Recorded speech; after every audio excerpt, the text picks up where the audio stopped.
కాకుండా చంద్రబాబు నాయుడు దోచేస్తూ ఉన్నాడు.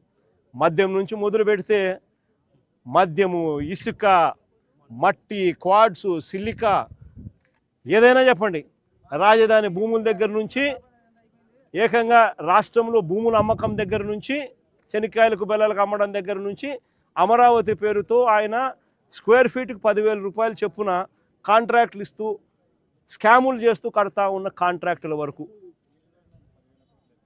టోటల్గా రాష్ట్ర ప్రభుత్వాన్ని అన్ని రకాలుగా రాష్ట్ర ఖజానాను లూటీ చేస్తూ ఉన్నారు. చంద్రబాబు నాయుడు ఆయన ఎల్లో గ్యాంగు, అందరూ వాళ్ళే దోచుకునేది పంచుకునే దానికి.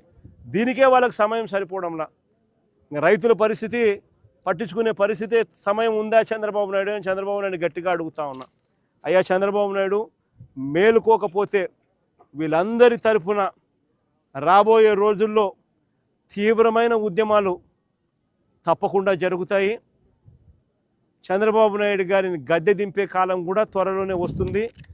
దేవుడు మొటికాయలు వేస్తాడు, ప్రజలు కూడా గట్టిగా చంద్రబాబు నాయుడు దింపే రోజులు త్వరలోనే ఉన్నాయని చంద్రబాబు నాయుడు గట్టిగా మందలిస్తూ చెప్తా ఉన్నా.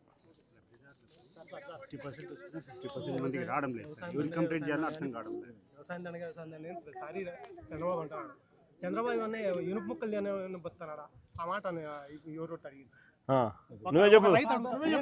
మా దామోదర అడుగుతున్నాడు వ్యవసాయం చెప్పు ఏమన్నాడు. అయ్యా చంద్రబాబు నాయుడు వ్యవసాయం దండగా అంటున్నావు కదా, నువ్వేమన్నా ఇనుపు ముక్కలు తిని బతుకున్నావా చెప్పు. ఒక్కటే మాటే, రైతు పండికు అదే రైతు ఒక్కసారి కన్యారు చేసి పంట పెట్టకోకుంటే మీరందరూ ఏం తినిపోతారు రాష్ట్ర దేశ ప్రజలు చెప్పండి. రాష్ట్ర ప్రభుత్వాలు కానీ కేంద్ర ప్రభుత్వాలు కానీ వ్యవసాయానికి మీరు దేశానికి రక్షణ ఎంత ఇంపార్టెన్స్ ఇస్తున్నారో రైతు కూడా అంతే ఇంపార్టెంట్ ఇవ్వాలని కోరుతాను మేము. పాలకా నుంచి పసిపిల్లల పాలకా నుంచి రైతు మీద ఆధారపడి బతకాల్సిందే. అట్లాంటి రైతులు ఎందుకు నిర్లక్ష్యం చేస్తున్నారు రాష్ట్ర ప్రభుత్వాలు కానీ కేంద్ర ప్రభుత్వాలు కానీ?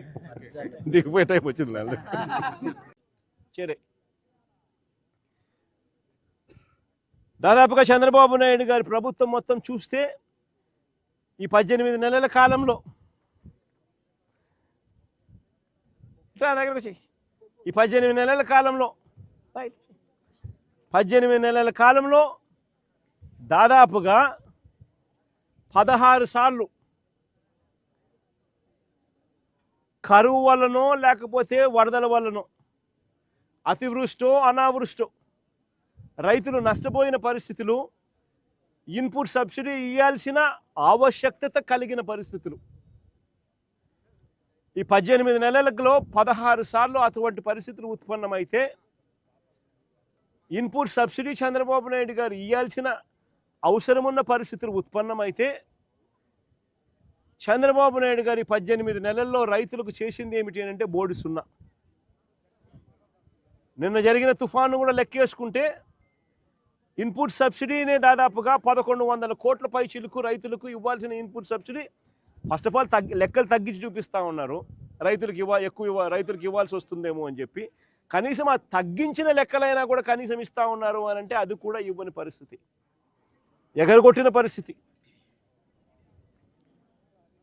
రైతులకు ఒక హక్కుగా ఇటువంటి విపత్కర పరిస్థితులు ఏదైనా వచ్చినప్పుడు, కరువులు వచ్చినా, వరదలు వచ్చినా, ఇంకొకటి వచ్చినా ఒకవైపున ఇన్పుట్ సబ్సిడీ ఇవ్వాల్సింది ఎగరగొడతా ఉన్నారు. సీజన్ ముగిసేలోగానే ఇవ్వాల్సిన ఇన్పుట్ సబ్సిడీని ఎగరగొడతా ఉన్నారు. రెండోది రైతులకు హక్కుగా ఉచిత పంటల బీమా అన్నది రైతులకు ఒక హక్కుగా వైఎస్ఆర్సీపీ ప్రభుత్వ హయాంలో కల్పించిన హక్కును చంద్రబాబు నాయుడు గారు ముఖ్యమంత్రి అయిన తర్వాత ఆ హక్కును కాలరాశాడు.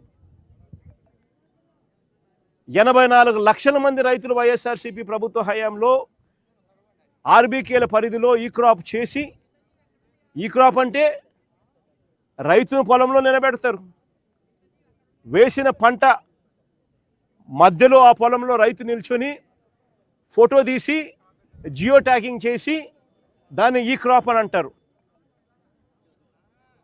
అలా ఈ క్రాప్ చేసి ఆర్బీకేకి అనుసంధానం చేసి మొత్తంగా దాదాపుగా 84 లక్షల మంది రైతులు ఉచిత పంటల బీమా సౌకర్యం గతంలో కలిగిన పరిస్థితి.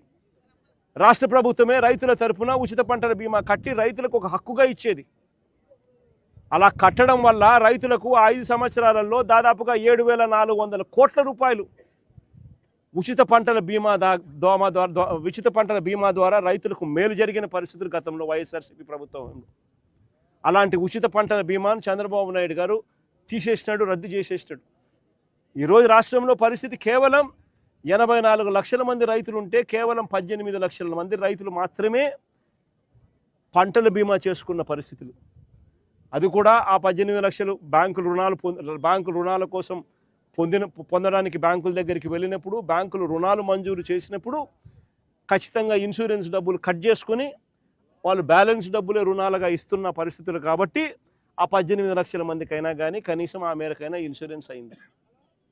మిగిలిన వాళ్ళ పరిస్థితి ఏమిటి? 84 లక్షల మంది రైతుల్లో కేవలం 18 లక్షల మంది రైతులు మాత్రమే ఇన్సూరెన్స్ పరిధిలోకి వస్తూ ఉన్నారంటే మిగిలిన వారి పరిస్థితి ఏమిటి? విపత్కర పరిస్థితులు వచ్చినప్పుడు రైతును ఆదుకునే నాతుడే కరువైన పరిస్థితిలో ఈరోజు రాష్ట్రం కనిపిస్తూ ఉంది. ఇన్పుట్ సబ్సిడీ గాలికి ఎగిరిపోయింది. హక్కుగా రావాల్సిన ఇన్సూరెన్స్ రాకుండా పోయింది. మరోవైపున చూస్తే చంద్రబాబు నాయుడు గారు పుణ్యాన చంద్రబాబు నాయుడు గారి హయాంలో పెట్టుబడి ఖర్చులు తారాస్థాయికి పెరిగాయి. ఎరువులు సైతం రైతులు బ్లాక్లో కొనుక్కోవాల్సిన పరిస్థితి బహుశా ప్రపంచ చరిత్రలో ఎక్కడైనా ఉంటుందో లేదో నాకు తెలియదు, కానీ ఆంధ్ర రాష్ట్రంలో ఈసారి చంద్రబాబు నాయుడు గారి హయాంలో చూస్తూ ఉన్నాం. ఎరువులు సైతం బ్లాక్లో కొనుక్కోవాల్సిన పరిస్థితులు మొట్టమొదటిసారిగా చూస్తూ ఉన్నాం.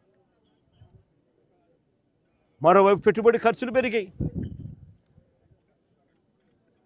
మరోవైపు చూస్తే రైతులకు పంట వేసే సమయంలో రైతుకు తోడుగా ఉంటూ, రైతు భరోసాగా రైతును ఆదుకుంటూ, పెట్టుబడికి సహాయంగా వైఎస్ఆర్సీపీ ప్రభుత్వ హయాంలో 13,500 రూపాయలు ప్రతి రైతుకు ఇస్తూ,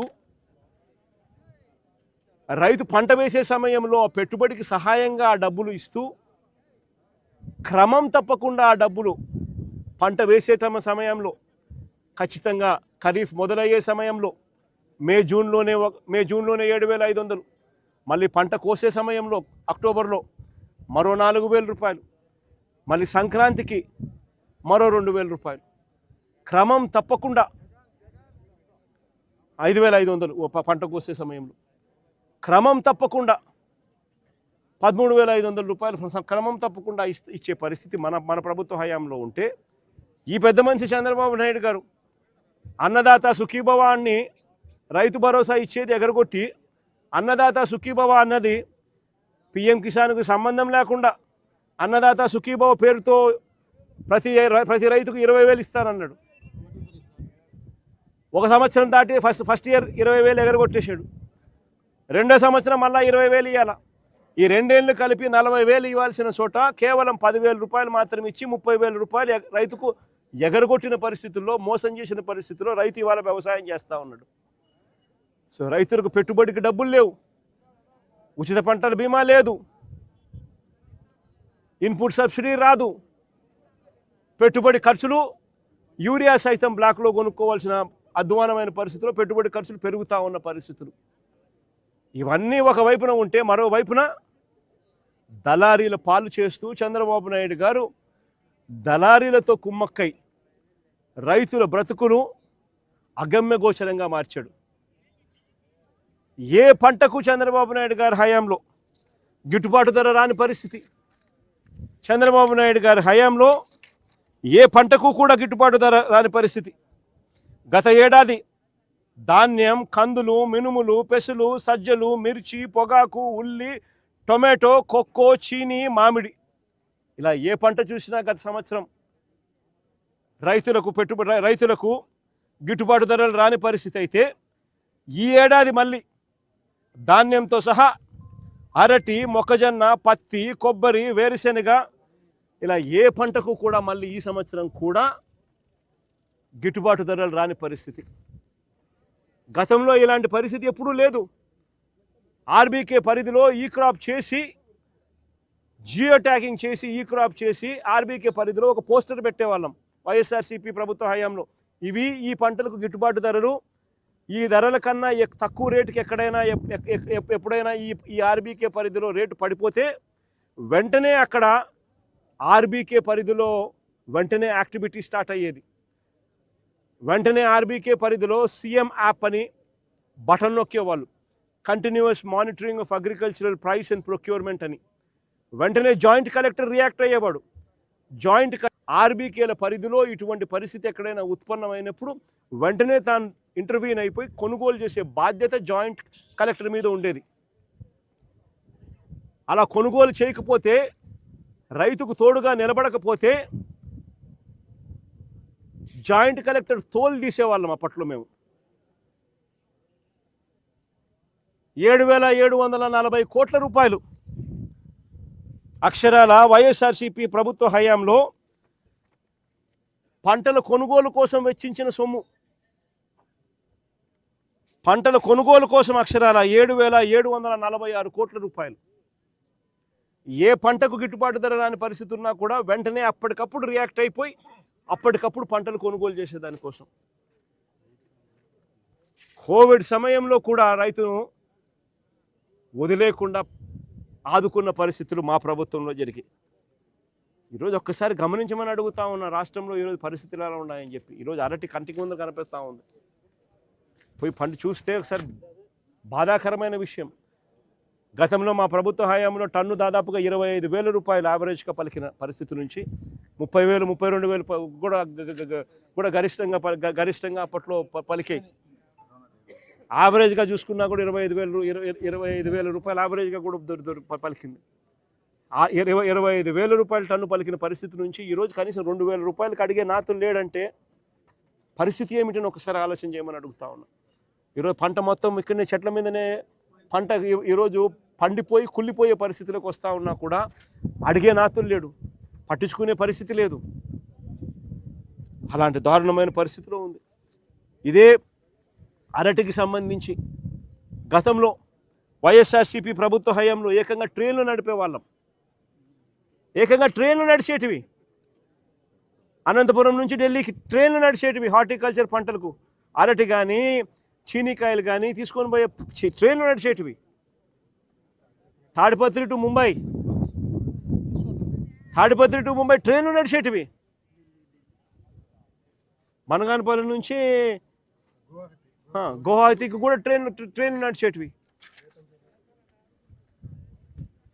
ఏకంగా 23,000 టన్నులు చంద్రబాబు నాయుడు దిగిపోయే నాటికి ఎక్స్పోర్ట్స్ ఉంటే, అరటి ఎక్స్పోర్ట్స్ ఉంటే, వైఎస్ఆర్సీపీ ప్రభుత్వ హయాంలో ఏకంగా 3 లక్షల టన్నులకు అరటి ఎక్స్పోర్ట్స్ తీసుకొని పోగలిగాం. ప్రతి అడుగులోనూ కూడా రైతుకు ప్రతి అంశంలో